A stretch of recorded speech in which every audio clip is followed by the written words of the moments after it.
Hello friends, നമുക്കിന്ന് restaurant സ്റ്റൈലിൽ ഒരു മസാല ദോശ ആയാലോ? അരിമാവ് നമ്മൾ തലേ ദിവസം തന്നെ അരച്ച് വയ്ക്കണം കേട്ടോ. ദോശ ഉണ്ടാക്കാനുള്ള മസാലയ്ക്ക് വേണ്ടത് ഇവയൊക്കെയാണ്. നമുക്കൊരു പാൻ ചൂടാക്കാൻ വേണ്ടിയിട്ട് വെക്കാം. ചൂടായി വരുമ്പോൾ അതിലേക്ക് കുറച്ച് വെളിച്ചെണ്ണ ഒഴിച്ചു കൊടുക്കണം കേട്ടോ. വെളിച്ചെണ്ണ നല്ലോണം ചൂടായി വരുന്ന സമയത്ത് നമുക്കതിലേക്ക് ഉള്ളി, പച്ചമുളക്, ഇഞ്ചി ഇവയെല്ലാം നല്ലോണം വഴറ്റിയെടുക്കണേ. ഈ ഉള്ളിയുടെ പച്ചമണം മാറുന്നത് വരെ നല്ലോണം വഴറ്റിയെടുക്കണം കേട്ടോ. ഈ ഉള്ളിയുടെ പച്ചമണം മാറിയാൽ തന്നെയുള്ളൂ നമ്മുടെ മസാലയ്ക്ക് നല്ല ടേസ്റ്റ് കിട്ടുള്ളൂ കേട്ടോ.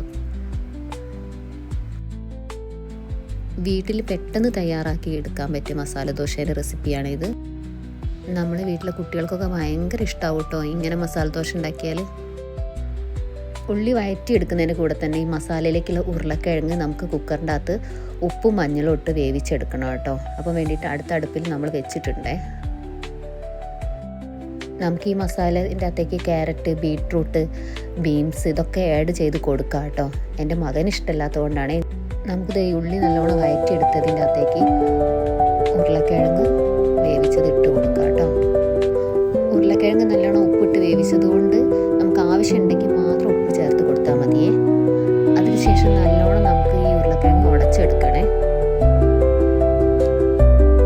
ഉടച്ചെടുക്കുന്ന സമയത്ത് ഓവർ ഉടഞ്ഞു പോവാതെ ശ്രദ്ധിക്കണം കേട്ടോ.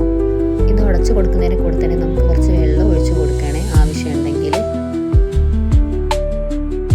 ഈ മസാലക്കൂട്ടിലേക്ക് കുറച്ച് ഗരം മസാല ആഡ് ചെയ്ത് കൊടുക്കണേ. മിക്സ് ചെയ്തതിന് ശേഷം നമുക്ക് ലാസ്റ്റ് നമുക്ക് കുറച്ച് കുരുമുളക് പൊടിയും കൂടി ആഡ് ചെയ്ത് കൊടുക്കാനുണ്ട് കേട്ടോ.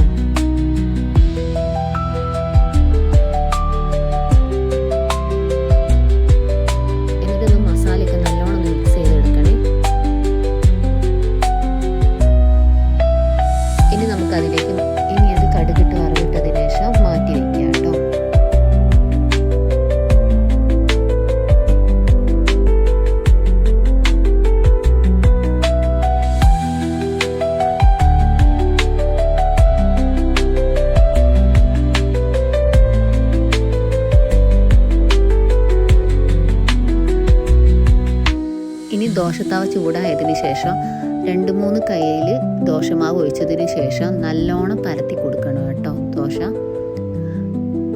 എന്നിട്ട് അതിലേക്ക് നെയ്യ് ആഡ് ചെയ്ത് കൊടുക്കണം കേട്ടോ. എന്നിട്ട് എല്ലാ സ്ഥലത്തേക്കും സ്പ്രെഡ് ചെയ്ത് കൊടുക്കണേ നെയ്യ്. ദോശ നല്ലോണം ക്രിസ്പി ആവാൻ വേണ്ടിയിട്ടാണ് ഇങ്ങനെ ചെയ്യുന്നത്. പിന്നെ ദോശയ്ക്ക് നല്ലൊരു മീഡിയം ഫ്ലെയിമിൽ വേണേ തീ വെക്കാൻ വേണ്ടിയിട്ട്. എന്നാലേ ഉള്ളൂ നമുക്ക്